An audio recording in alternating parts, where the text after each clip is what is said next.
Muxtasar Minhajul Qasidin İmam İbn Qudama el-Maqdisi 4-cü qism halal və haram məsələləri və tövbə qılğucuның haram mallardan qandaq qutuladiganligi to'g'risida. Bilginki, ilkida halal və haram aralashqan mili bar halda tövbə qilgan kishi haram malni halal mallardan ayırıb chiqish kerak. Agar mal turlari bo'yicha aniq bo'lsa, uning ishi oson. Agar aralash, aniq ayrig'il bo'lmaydigan mal bo'lsa, xuddi ashliq, pul-puchak va yog' degandek o'qishi bar mallardan bo'lib, miqdori ma'lum bo'lsa, haram miqdorini uning ichidan ayirib chiqardi. Agar haromning miqdori shubhalansa, buni hal qilishning ikki yo'li bor. Biri kuchlik gumon bo'yicha ayirish, yana biri eng yaqinlashganligiga qanoat qilgan miqdorini ayirish. Bu taqvolikdir.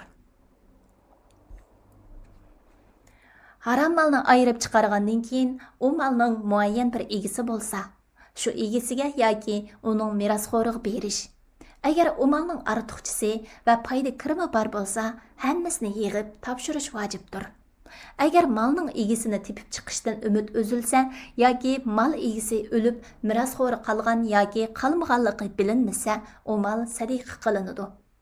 Agar u o'ljidan va musulmonlarning manfaati uchun yig'ilgan maldan ilingan bo'lsa, u ko'rik yasash, masjid silish, Makka yo'lini yaxshilash va shu yo'ldan o'tgan musulmonlarga foyda keltiradigan xususlarda sarf qilinadi. Ulga.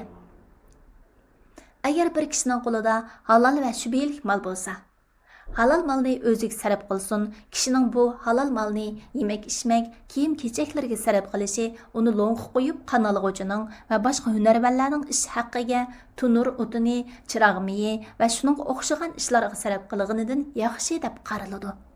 Buning dalili Payg'ambar sallallohu alayhi va sallam lo'ngga qo'yib qanalg'uchining kirim haqida uningga to'yganga yem xashak olg'in degan.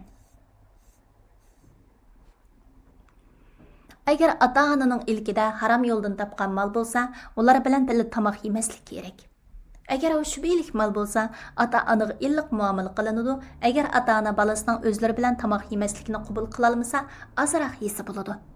Rivoyat qilinadiki, Beshir al-Hafi onasi bergan bir tal xurmani uning ko'z oldida yeydi. Ondan hujradan chiqib, uni qusib etadi. 5-ci qism padişahlar bergen hadiyalar, tartuqlar və zalim sultanlar bilan qilingan ülpəçilikdən halal bolğanlarning bayoni. Bilgin ki, padişahdan mal algan kishi o malning padişahqa qayerdan kelganligiga, o malni o'zining qaysi süpütiga alganligiga, uning miqdoriga, yana o'zining o miqdoriga loyiq yoki emasligiga qarashi lozim. Bir qism ilm egilari buningdan saqlandi, bir qismlar uni ilib sadiqa qildi.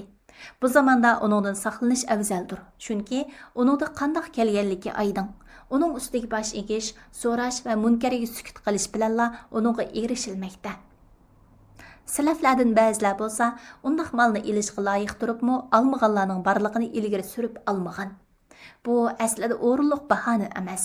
Chunki u o'z haqqini olgan bo'lib, u olgan ish haqqi butun haq egalarining o'rtaq mulki emas. Bu ahvolda haqqini ololmaganlar zulmga uchraganlar qatorida bo'ladi. Planlag'uvchi doktor Abdulaziz Rahmatullah. Tarjima qilguvchi Abdullah Abdulmajid. Nashr qilguvchi Sajiya Islom tadqiqot markazi. Muharriri doktor Abdulaziz Rahmatullah A9. Korrektor Abduvali Ablis Muhammad Barat. Layihalaguchi A Aqhun. 2024-yili 1-nashri 1-qatim basilishi. İstanbul. Nashr huquqi Sajiya Islom tadqiqot markaziga tava. Har qanday o'rin yoki shaxsning xohlagancha ko'paytib tarqatishiga ruxsat qilinmaydi.